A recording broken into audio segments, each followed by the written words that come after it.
ಈ ಪಾದಯಾತ್ರೆ ಮೊದಲು ಪಾದಯಾತ್ರೆ ಅಂದ್ರೆ ಏನು ಅಂತೇಳಿ ಯಡಿಯೂರಪ್ಪನವರು ತಿಳ್ಕೋಬೇಕು, ಕುಮಾರಸ್ವಾಮಿ ಅವರು ತಿಳ್ಕೋಬೇಕು, ಮತ್ತು ಯಡಿಯೂರಪ್ಪನವರ ಪುತ್ರ ಅವರು ತಿಳ್ಕೊಳ್ಬೇಕು. ಪಾದಯಾತ್ರೆ ಅಂತಂದ್ರೆ ಭ್ರಷ್ಟಯಾತ್ರೆ ಅಲ್ಲ. ಪಾದಯಾತ್ರೆ ಅಂದ್ರೆ ಮಹಾತ್ಮ ಗಾಂಧೀಜಿಯವರು 1947ರ ಇತಿಹಾಸದಲ್ಲಿ ಕಾಲು ನಡಿಗೆ ಅದಕ್ಕಿರುವ ಶಕ್ತಿ, ಅವ್ರ ಜೊತೆಯಲ್ಲಿ ಯಾರ್ಯಾರು ಹೋಗ್ತಾ ಇದ್ರು, ಭಾರಿ ಮಹಾಮಹಿಮರೆಲ್ಲ ಹೋಗ್ತಾ ಇದ್ರು.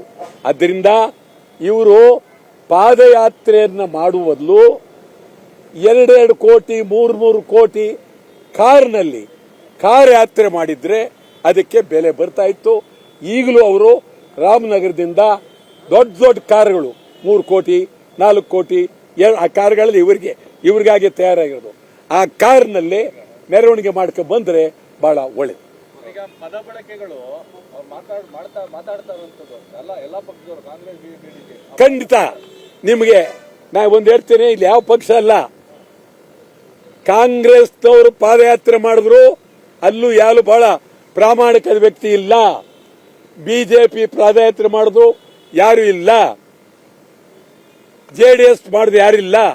ಆದರೆ ಮಾತನಾಡ್ತಾ ಇರತಕ್ಕಂಥ ಮಾತು ಉಪಮುಖ್ಯಮಂತ್ರಿ DK ಶಿವಕುಮಾರ್, ಮಾಜಿ ಮುಖ್ಯಮಂತ್ರಿ ಕುಮಾರಸ್ವಾಮಿ ಇವರು ಮಾತಾಡ್ತಿರ್ತಕ್ಕಂಥದ್ದು ರಾಜ್ಯಕ್ಕೂ ಅಗೌರವ, ಅವ್ರಿಗೂ ಅಗೌರವ, ಸಂಸದೀಯ ಭಾಷೆಗೆ ಅಗೌರವ.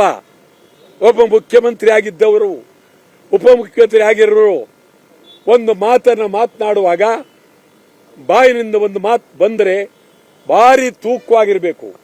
ಇಲ್ಲಿ ಅತ್ಯಂತ ಲಜ್ಜೆಗೇಡು ಮಾತನ್ನೆಲ್ಲ ಆಡ್ತಾ ಇದ್ದಾರೆ, ನಾಚಿಗೇಡು. ಇದು ಪ್ರಜಾತಂತ್ರ ವ್ಯವಸ್ಥೆಯ ಮಾತುಗಳಲ್ಲ. ಇವರೆಲ್ಲ ಮುಖ್ಯಮಂತ್ರಿ ಆಗಿದ್ದವರು, ಉಪಮುಖ್ಯಮಂತ್ರಿ ಆಗಿದ್ದವರು, ರಾಜ್ಯದಲ್ಲಿದ್ದವರು. ಇವರು ಗಾಂಭೀರ್ಯ ಕಳ್ಕೊಂಡಿದ್ದಾರೆ. ಇಡೀ ನಾಡಿನ ಸಮಗ್ರ ಮತದಾರರು ಇವರ ನೀತಿಯನ್ನು ನೋಡಿ ನಗ್ತಾ ಇದ್ದಾರೆ. ಇದು ಒಳ್ಳೆಯದಲ್ಲ, ಒಳ್ಳೆ ಸೂಚನೆ ಅಲ್ಲ.